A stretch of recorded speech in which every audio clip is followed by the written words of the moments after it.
I'm your host, Locke, and this is the podcast where we drink, smoke, and bullshit about the life of a historic criminal. Now we're talking outlaws and gangsters. We're not going to cover too many serial killers. That's just a little bit dark for me, and this ain't no true crime podcast. Honestly, you can't call this a history podcast because I'm no historian. I'm just a history fan that does some research and bullshits about it with his friends. So speaking of my friends, let me introduce you to my co-host. So first with us today, we got Tank. What's up, y'all? And also with us today, we got Tone. What up? And on the fourth mic, we got Bugs. Hello. You want to kick us off, Tank? What you got to drink today? We got the white coffee stout from Eastern Market Brewery in Detroit, Michigan. Eastern Market's pretty famous in the area for their open air market. Anyways, Eastern Market Brewing's down there. White coffee stout. It's got a pretty decent brew. Normally your stouts are dark. This one's more of a white. It's more of an amberish color, and it's got the coffee, but not a ton of coffee, which is cool on my side. I'm gonna have to try one of those soon because all that sounds like right in my wheelhouse. 7%, so it is heavy on the alcohol, but it's not crazy boozy. It is a good brew, man. I actually brought one in case you wanted one. So Eastern Market, for listeners of the podcast, be the original proving grounds for the Purple Gang. Tone, what you got to drink? I got one of these Griffin Claw Scream Pumpkin Ale. Thought I'd get a little seasonal beer. Well, it is that time of year. Very festive. That's pretty good. I'm not a huge fan of it. Yeah, Griffin Claw, fuck off. Not just the whole pumpkin ale. I think when we go fall beers, I'm more of a fan of the, I believe Tank said they're called Marsdens. Martzen? I think that's how it's pronounced. I think I'd rather have a Martzen than a pumpkin beer. Because I don't even like pumpkin pie, so I'm not a pumpkin fan in general. There's not many things you don't like, and it's pumpkin pie. Yeah, I don't like pumpkin pie. Well, I don't like the pumpkin at all. Now, Bugs. Did you hear the refreshness in that? I did. I'm taking this one off. I got a Diet Dr. Pepper with me. For the fans, it's okay. He was like sniffing glue in the car before we came in here, so. Same effect. I went whiskey this time, switch it up a little bit. So it's a Knob Creek maple whiskey. It's good because it's not a liqueur. It's a whiskey infused, so it doesn't have that syrupy, kind of feel to it or texture. Mm-hmm. And, Crown Apple took off and is really big now. But before the Crown Apple, they came out with the Crown Maple. Yeah. Which was my favorite, and they've now discontinued it. In the meantime, like every bar has a stupid fucking Crown Apple upside down shot cooler thing. Gotcha. And it really hurts my feelings.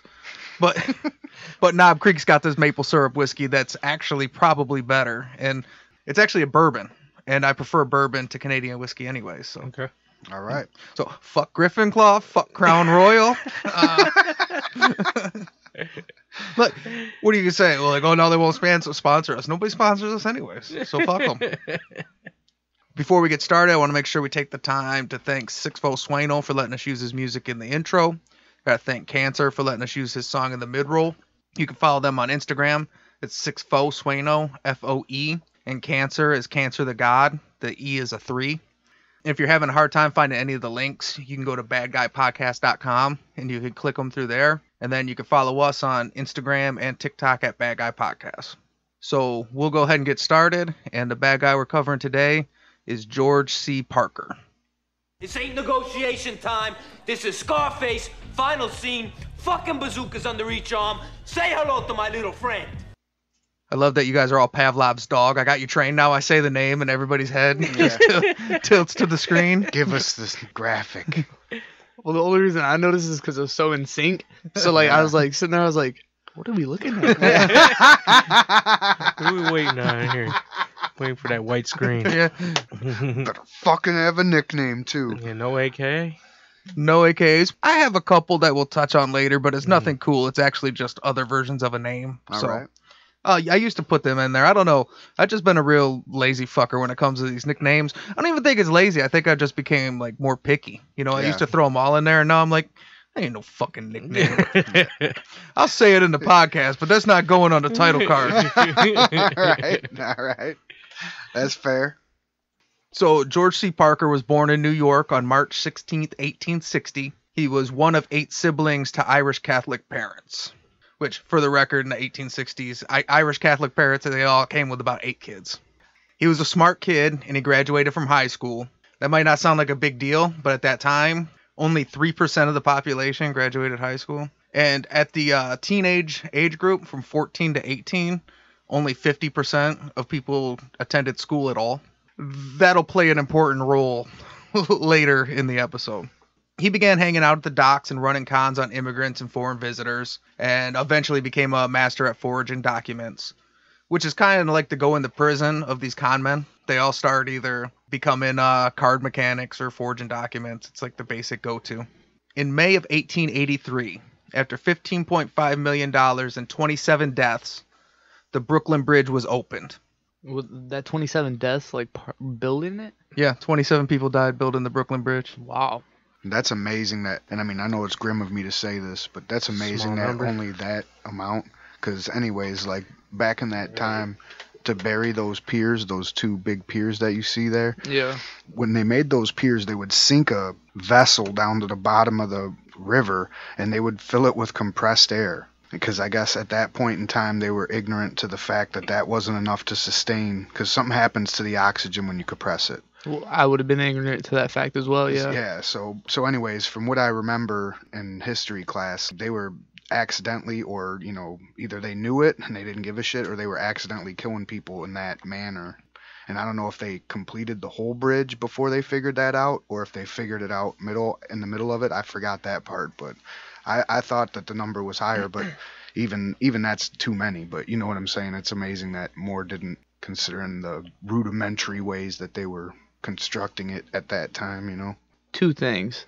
I'm impressed that Tank has that much knowledge about this bridge, but I was hoping it'd be something cool, like there's like a gang war to see who held territory over the bridge, and just like some crazy war went on or something. Fuck, I wish, man. I'm a fucking dorky mechanic.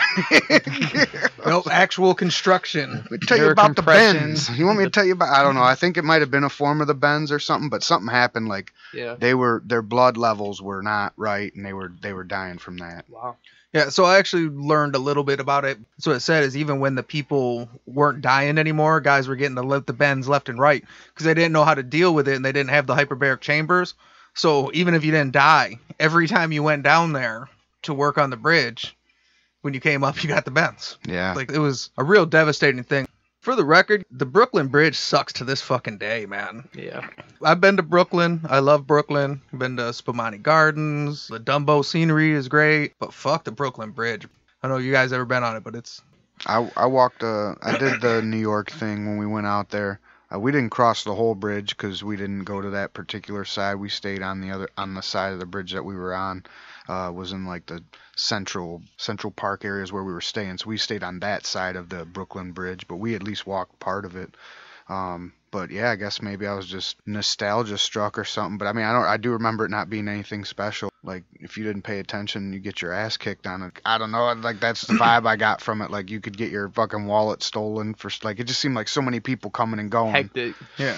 That's why I don't like it. It's too hectic, and they're trying to squeeze too many people going back and forth. And, you know, you have these little lanes that you're supposed to stay in, but they're too small for actual people to stay in. Now I remember that now. You know what? Yeah. When you went, was it a bike lane and a walk lane? Because I heard they recently just they created a certain bike lane. Oh, okay. This was 2002, New Year's Eve 2002. You know, maybe I do remember fucking bikes. Maybe that bridge did suck a lot more than I remember it. Now that you talk it out, yeah. Well, because you know me, I'll be bitching about some shit like that. Like, what the fuck is this, man? You got people riding by us like fucking assholes and shit. And I think I can remember like complaining to my friends about that now. Like, maybe that's why we only walked half of it. And we were like, well, yep, fuck this shit. We're turning around. You can watch whole videos about bikers on the Brooklyn Bridge, like going there and like shoving people and like pushing people out of the way. It's bad. And you kind of feel for these guys too, because they also live in Brooklyn and they have to cross this fucking bridge to and from for work and for life. And you got all these dumb fuck tourists like, hey, let me take a picture here. And, you know, I get that it clutters it up, but yeah, no, I do remember it being like a goalie in the crease situation, where I did try to stop and take a picture, and I was aware of the surroundings. Now I do kind of remember, like, going to take a picture and somebody like purposely like reaching out and trying to like bump into me on purpose. And I was like, the fuck is this guy's problem, man? It was like, that center, he's not nowhere near the goalie, but the goalie's just reaching out with that stick as far as he fucking can to try to get him, But anyways, fuck the Brooklyn Bridge. Fuck the Brooklyn Bridge. Fuck the goddamn Griffin Claw. Okay, I'll stop. Crown Royal, the Brooklyn Bridge. Not Brooklyn. We love Brooklyn. We got a bunch of listeners in Brooklyn. But Brooklyn Bridge, fuck that shit. See, was I even which side of the bridge was I on? Damn, man, I'm pretty good with my geography, and I don't even know what side of the bridge I was on. Was I on the Brooklyn side? Fuck, I can't remember. You'd have been on the west side, which would be the Manhattan side. Manhattan side. All right, yep. So the bridge gets built, and it's brand new. And one day a tourist is asking him numerous questions about the bridge, and he gets an idea. So he starts offering bribes to ferry boat employees to refer him to wealthy immigrants looking for investment opportunities. And then what he would do is he'd tell them that he didn't like the day-to-day stress of managing a property. He said, I'm a bridge builder, so I built this bridge, but now I got to own it. And I'm not a bridge owner. I'm a bridge builder. And I got to manage this day to day. And I'm sick of it. I want to get on to building a new bridge. Just to get out from under it, I'll sell you real cheap the rights to the bridge to manage it. And you can make money off all the tolls. So I'll sell you the toll rights to the bridge. And he produced a stack of forged documents and deeds, and he offers to sell it at a discount price. The guy thinks it's great. So he buys it. He buys the rights to the toll, the toll rights on the Brooklyn Bridge. His victim found out he was duped when he showed up and started construction on a toll booth. And the police had to show up and hey, why are you have a construction project going on in the middle of the bridge? And he starts showing him the paperwork and explaining that he bought the rights. And then the police had to explain to him while he's doing a construction project on the bridge that he'd actually got conned. And he has to get his shit and get it out of there. Oh shit. That's a good con. Inspired by his success, George begins forging piles of documents, and he opens up several fake offices all over New York. So little fake real estate office and fake investment offices, and he just comes up with all types of fake documents and paperwork, and he starts just running similar cons on gullible visitors. He used aliases such as James J. O'Brien, Warden Kennedy, Mr. Roberts, and Mr. Taylor. And over the next couple decades, he would sell the rights to the original Madison Square Garden, the Metropolitan Museum of Art, the Statue of Liberty, and a number of Broadway shows and plays. Hell yeah. One time he pretended to be the grandson of former President and General Ulysses S. Grant. Oh, no shit. And then working from a fake office, he sold the rights to Grant's tome under the guise that as the family, they just wanted to sell it to a private investor that would take care of the property because the state couldn't afford to manage it and they didn't want it to fall into ruins. And whatever rights to visitation and stuff, that's all yours, but we just ask that you maintain it and keep it up. And they're like, yeah, that sounds perfectly fair. We can do that. Deal. Nice. And show up to take control of the Grant's tomb, and they're like, hey, what are you talking about? Oh, that's one of those moments where just he's like chilling with his buddies, or maybe not. Maybe he's just thinking to himself, like, how far can I take this shit? Like, I'm gonna sell somebody's grave and shit, somebody's fucking tomb. I'm gonna sell the Statue of Liberty. Yeah. Like, on that island over there. That thing that was gifted to us by France? It's yours now. It's your first time visiting New York? You don't say. I got the deal of a lifetime for you. It's a fucking museum. Who would have thought the first time that you came to New York, you got to take over the Museum of Arts? Holy shit, man. I bet that fucking ruined... that ruined a couple backstories, too. I don't want to be Mr. Downer here, but, the guy who bought the fucking Liberty... his wife's telling him, like, there's no fucking way. And he's like, babe, I'm telling you. You know what I'm saying? And they're, like, getting all pissed and shit. Like, I wear the pants in this family. I'm buying this goddamn statue. And I'm telling you, you're fucking nuts. And next thing you know, they're fucking dead broke. And he's fucking... anyways, you know what I'm talking about. Despite his numerous successes, he was arrested and charged with fraud 7 times. One of the times he escaped the courthouse, it was in the winter. And a sheriff came in from the cold and set his coat and his hat off to the side. He seen it and just walked over there real calm and put on the coat and hat and just walked out real smooth. And no one noticed. I like how you said that. Like, he was fucking arrested. What was he, just chilling in the fucking... Was he, like, sitting next to the guy's desk and shit? Hey, you know what? I'm just going to go ahead and slide on out of here real slick. Is that cool? Yeah, I guess that's the perks of being a con man. You're not fucking intimidating, I guess, per se. I mean, I don't know if you'd say anything about his stature or anything, but, maybe You don't act gruff. You got your learning smarts. You're one of the 1.5% that have graduated, but so you kind of use that as your way to maybe get under the radar a little bit. I don't know. I mean, I guess I'm picturing like an old-timey jail cell and shit, but I mean, we are still talking about turn of the century times and shit. A couple hours later, he sold the police station. So you think that sheriff was pissed when he found out that guy escaped? Wait till it was time to leave, and he realized he didn't have his coat and hat either. Like, oh, this son of a bitch. He still ended up getting convicted of felony fraud 3 times, but out of the 3 times combined, he ended up doing a total of 2 years in Sing Sing. Despite his success with other schemes, he always returned to and eventually mastered the con of selling the Brooklyn Bridge. It was his bread and butter, if you will. So he's done it multiple times. Well, not only multiple times, he had it down to a system to where he'd have multiple ferry drivers from Ellis Island feeding them wealthy immigrants looking for investments, like straight off the boat. You know what I mean? Yeah. Like, hey, you're coming straight from Ellis Island, bring them straight to me. And he would time the police officers round to patrol the bridge. And then when they would leave to start their round to go to the other side of the bridge, and his victims would show up, he put up these for sale signs that had his name and the number to his office and all his information. He'd bring them up and be like, hey, look, see, here's the bridge. It's for sale. That's me. I'm whatever, blah, blah, blah. And then he'd talk to them and they'd be like, yeah, definitely. This all seems legit. I'm interested. And he'd be like, well, let's take it to my office. We can't do business out here on a bridge. You see how busy it is, but imagine those are all going to be your tolls. Yeah. You know what I mean? That's going to be money in your pocket. So let's get to the office to talk about it. So they head to the office. He'd take the sign back down. The cop come back. They have no fucking clue that anything ever happened. And he sold the Brooklyn Bridge while they were walking to the other side, equipped with signs and props and everything. Can't leave this sign here, sir. You don't want anybody else to jump in on your opportunity. Let me just take this sign down real quick and we'll head back to the office. Well, and the signs would give him a ton of credibility because these people would show up and they're like, well, I mean, it says it right there. I mean, what the fuck? Can't Google it. So, city officials had to stop victims from trying to build toll booths so often that they began posting and handing out flyers at the dock stating that bridges and streets were not for sale. Damn. So he was either getting big time cheese every time he did it, or he was doing like a economy of scales deal on it where he was just like, fuck it, man, I just need a quick 500, you know what I mean? Let me bust off. But damn, good shit. So, man. I mean, do they have toll booths on the Brooklyn Bridge? No.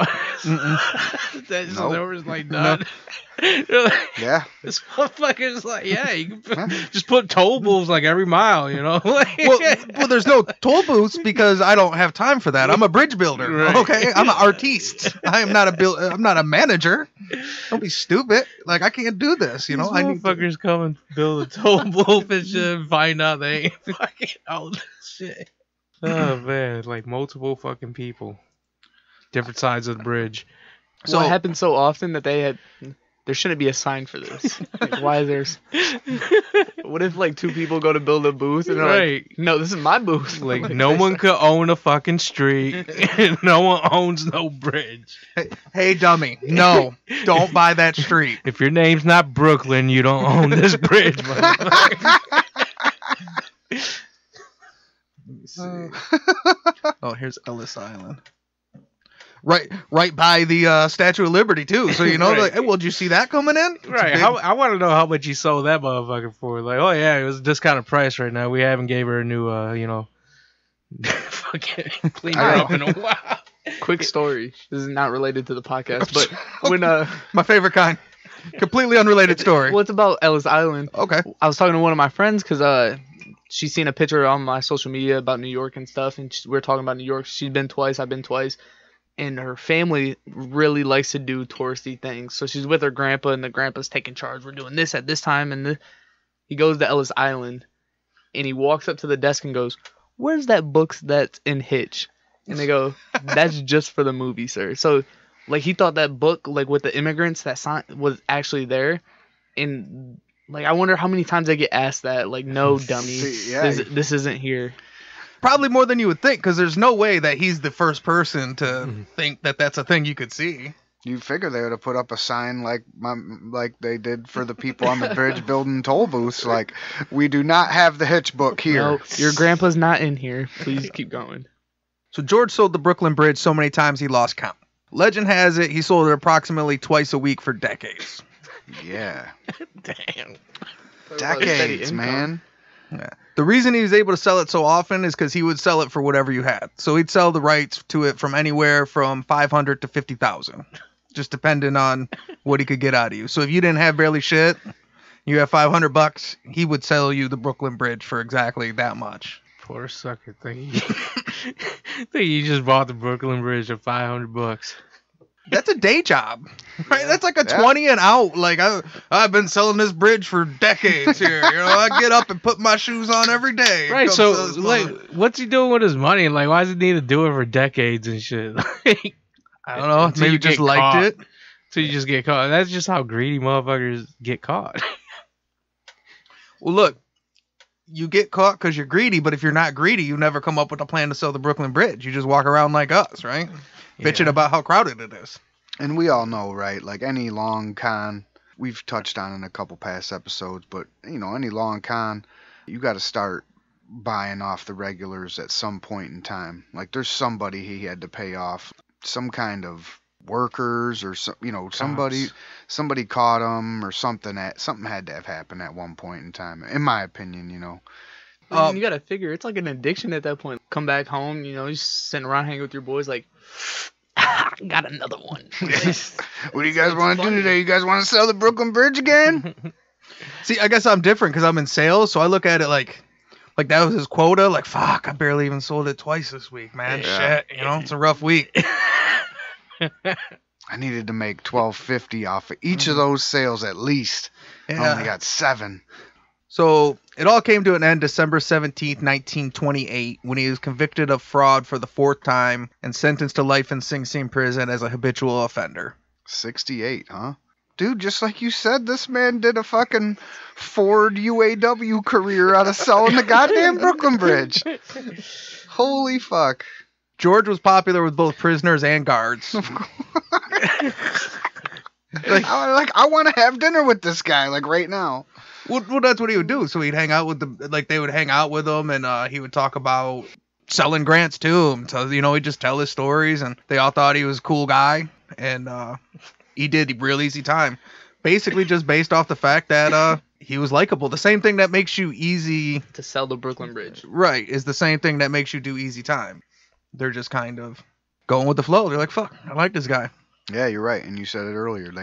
They got fucking bad dudes to worry about, in Right. their opinion. You know. Yeah, in the meantime, this guy, whatever, who cares? He barely did anything. Suckered some, you know, this is America. We still don't like immigrants to this day. They're probably like, whatever. You don't want to come over here and take our jobs.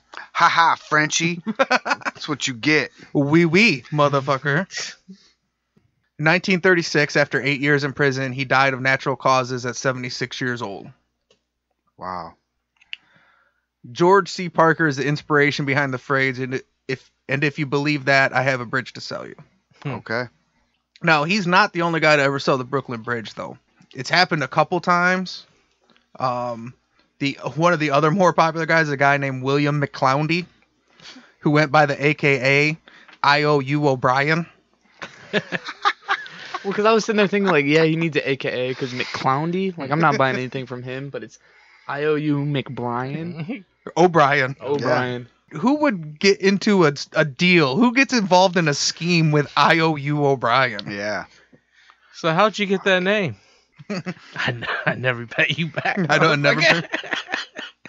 So it's like a bonus bad guy because that's like his whole story. Is William Mccloudy. He was born in either 1859 or 1860, one of those years, and he was known as IOU O'Brien, and he went to Sing Sing for 2.5 years for selling the Brooklyn Bridge to a tourist in 1901. Damn, that was like the birth year of people who wanted to sell the fucking Brooklyn Bridge and shit. It's like, you're born in 1860. Oh, shit. It's Mccloudy ran into our dude. Yeah, well, that's who he was sharing the gibber with earlier. He's like, Right, he told him. that bridge again. Hey, can I borrow signs next week? He said he was fucking doing 2 of these a fucking week. Right? I can only squeeze out one in my whole fucking life. God damn, this guy's good. He's a machine. I just build bridges. I don't sell the bridge. I need your help too. Come on. I'm a boutique bridge seller, okay? I go for a 50 to 60,000 or nothing. I don't go with that $500 small change fucking bullshit. I ain't selling bullshit bridges, okay? You want to be out here for the rest of your life for 68 years fucking selling bridges? I'm sorry, for 40 years fucking selling bridges? So that's the story of George C. Parker. So say good night to the bad guy. Go on. The last time you're gonna see a bad guy like this again, let me tell you. You guys haven't seen a picture yet, but if you were going to cast a movie about George C. Parker, who would you guys cast to play him? I don't know, man. For some reason, I'm thinking of like a large old comedian. For some reason, like a Dangerfield, like for some like Rodney Dangerfield, but like you know, but like young, you know, and then like maybe we start off in like the like late 20s or early 30s and then take it to the end and sing. But yeah, for some reason I'm thinking of like a Rodney Dangerfield like comedian, like a little overweight for some reason in my mind, like a little chubby and like missing a little hair. So yeah, that's what I'm going with, fucking Rodney Dangerfield. Rest in peace. Fucking like Horatio Sands. Yeah, yeah. Either you guys got anyone? I don't know. I'm Steve Buscemi. Steve Buscemi. That's a nice choice. So here's some pictures of George C. Parker. This is way up. This is like fucking yeah. So this is the problem with this show is I've now conditioned you guys. So we've covered all these con men, and every time you're like, man, the shit he's pulling, he's got to be some good looking dude. I picked Matthew McConaughey or something, and he looks like a goof, you know. Yeah. And then you finally pick Rodney Dangerfield and Steve Buscemi. And he looks like Joe. Fucking what's that dude's name? Fucking which guy? Damn, I've got the guy for this, and I can't remember. I wish I wasn't so terrible with names. All the older dude. This picture on the left. Playing like Ocean's 11 and shit. George Clooney. George Clooney. George Clooney. I can see that. Yeah. I was thinking this the one with the mustache. It looks like a young Tom Hanks. Yeah, for sure. Yep.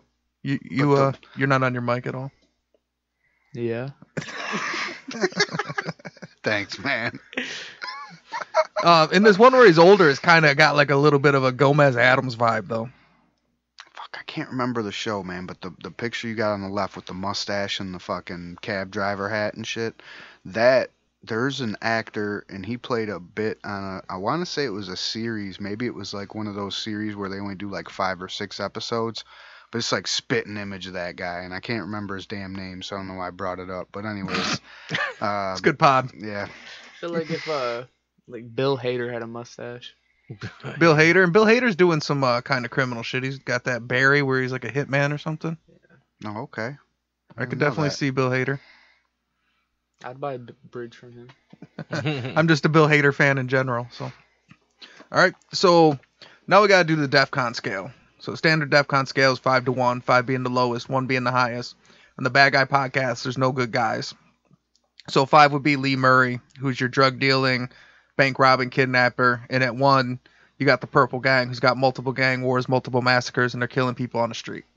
So on a scale of Lee Murray to the Purple Gang, where would you rate George C. Parker? And I feel like this is kind of a layup, but yeah, I mean 5 for me. 5. Definitely a 1. No, I'm kidding. 5 for sure. I mean, I know he got life. I feel like I want to give him a 4, but I didn't hear about any sort of He's just a smart dude violence. who know how to take advantage of dumb people. Yeah. And honestly, he even seemed like the least vicious of even the con men we covered. Because almost all of them at least had something that was a little slimy that they pulled, you know, and it also could be because we have so little information on them. But, you know, his shit all seemed pretty straightforward, you know. Well, and even though he was conning people, it seemed like he's very professional about everything. So, you know, he wasn't out there bashing heads or nothing. He was nicely ruining your financial life. I mean, and that, like I said, like I know he's a bad dude because I mean, eventually he how many people did he, like I said, did he ruin their fucking financial life over that period of time, but not enough for me to escalate him off a 5. So we'll call that a unanimous Defcon 5. That's right. It's going to the streets. Hey, y'all, it's revolution up in this bitch. Set the alarm. Defcon 5. I don't even think I know what the sound is for the Defcon 5. It's my favorite one. It's the Dave Chappelle. Yeah. Really? Yeah. Defcon 5. It's the time. Revolution. Set the alarms. All right. You guys got anything before we go? Nope. That was a good one. I appreciate somebody who can make a whole living selling the Brooklyn Bridge. like you said, like a Ford Right. career out of it and shit. Hell yeah. Yeah, Dad been working down at the bridge for 30 years now. Put it on his taxes. Morning, Morty. Evening, Frank. Fucking checking out for the fucking midnight shift to selling the bridge. Like, Jesus. All right. This is Say Hello to the Bad Guy. Thanks for coming and thanks for listening.